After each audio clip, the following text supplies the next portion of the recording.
Do you want early access? Do you want uncut reactions? If so, then check out our Patreon. Link in the description down below.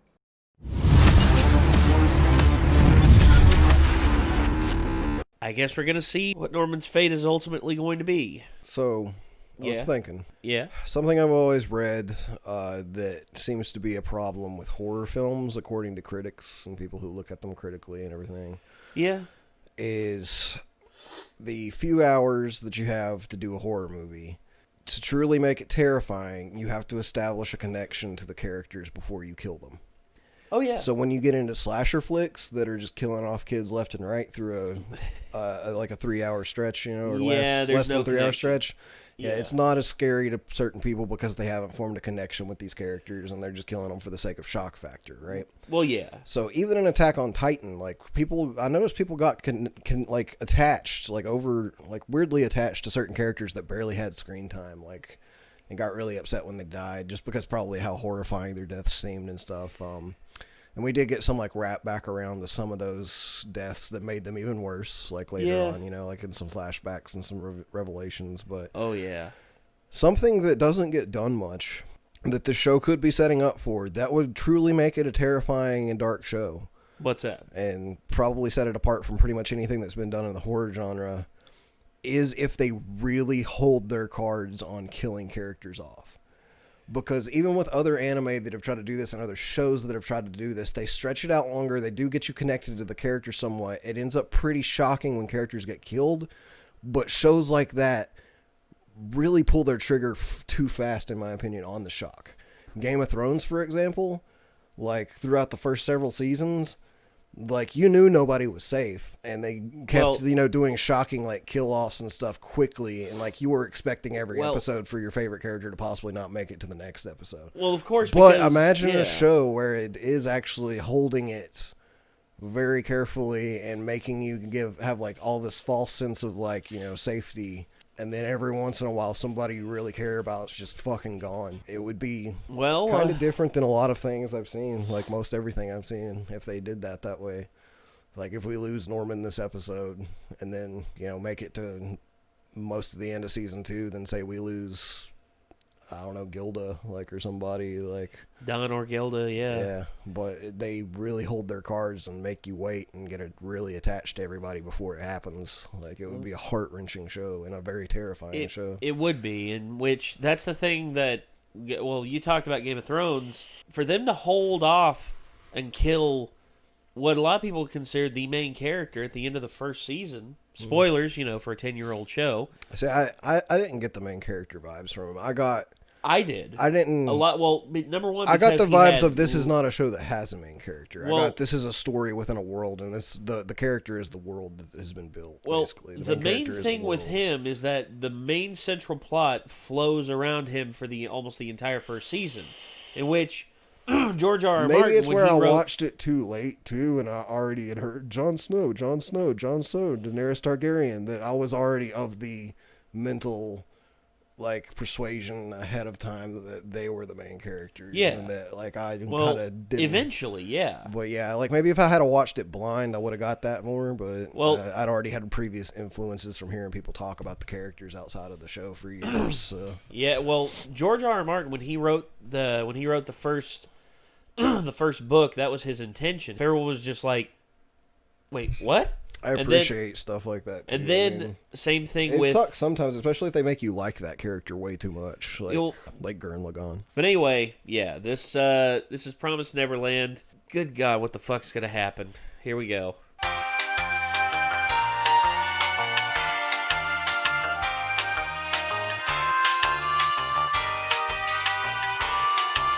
So yeah, that's... Norman's out of the picture, by the looks of it.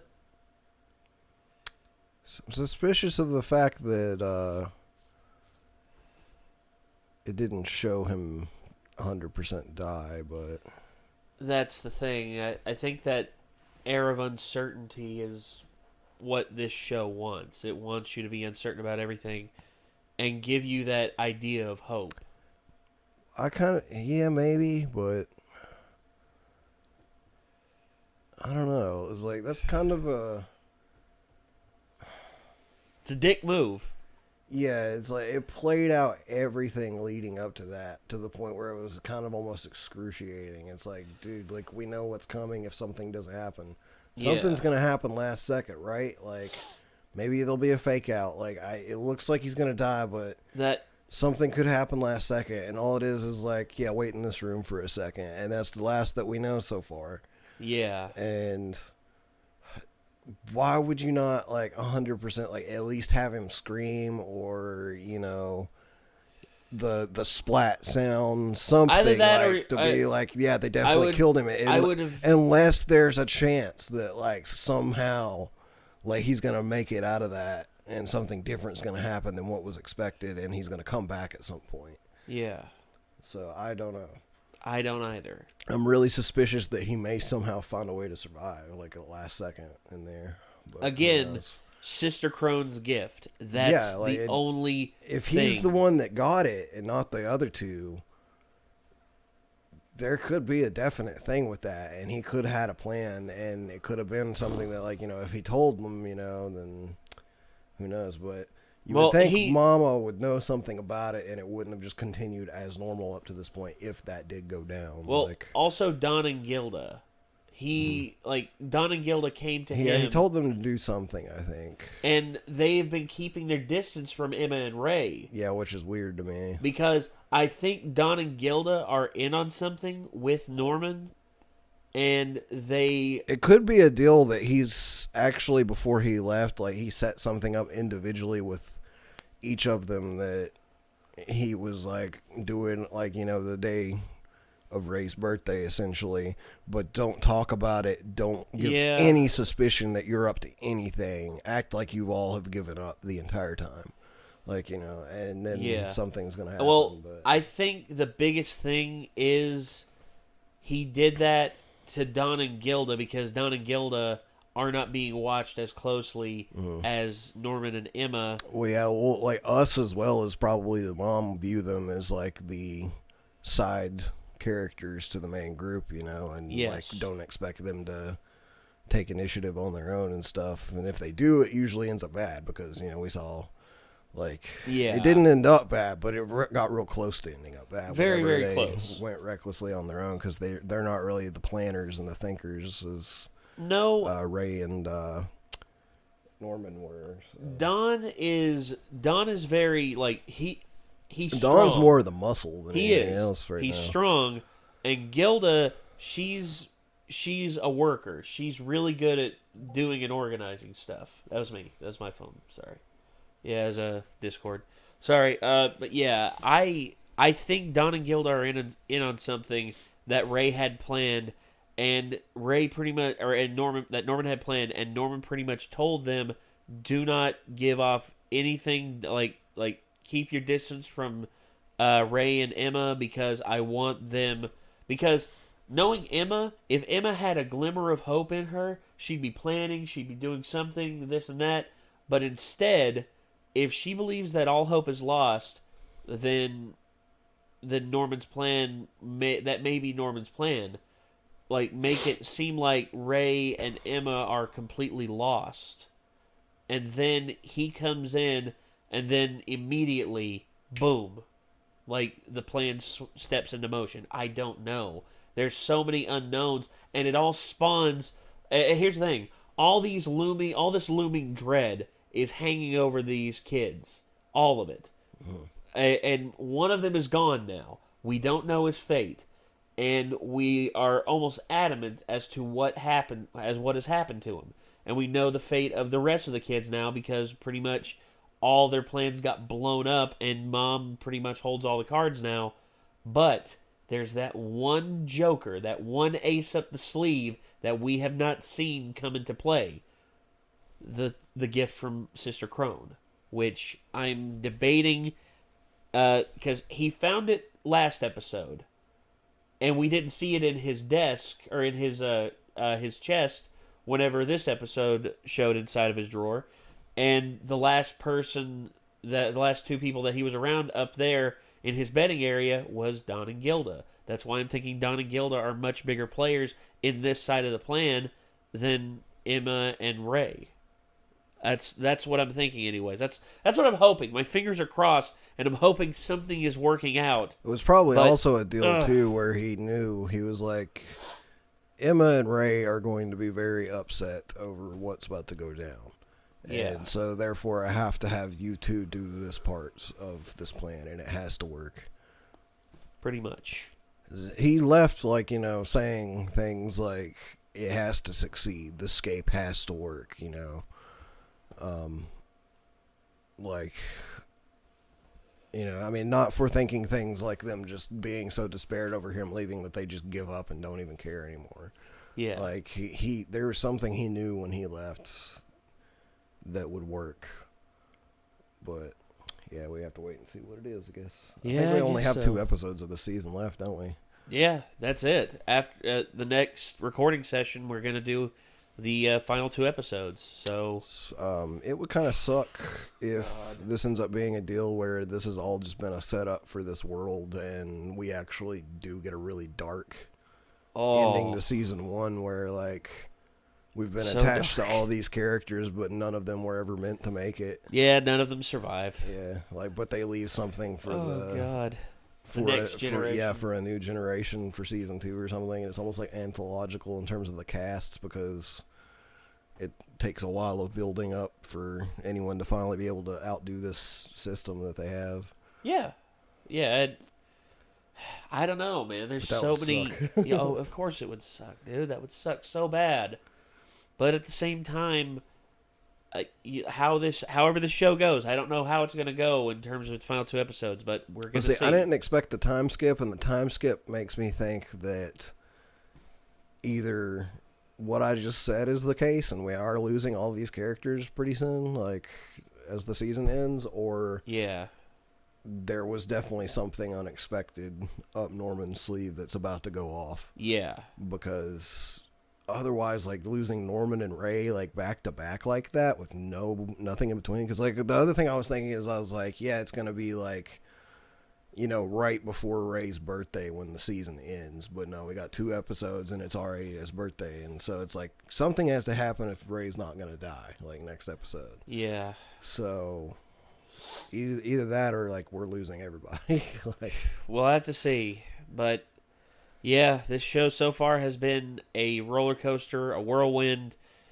Holy hell! I can't wait to see what's going to happen. I'm very hotly anticipating it.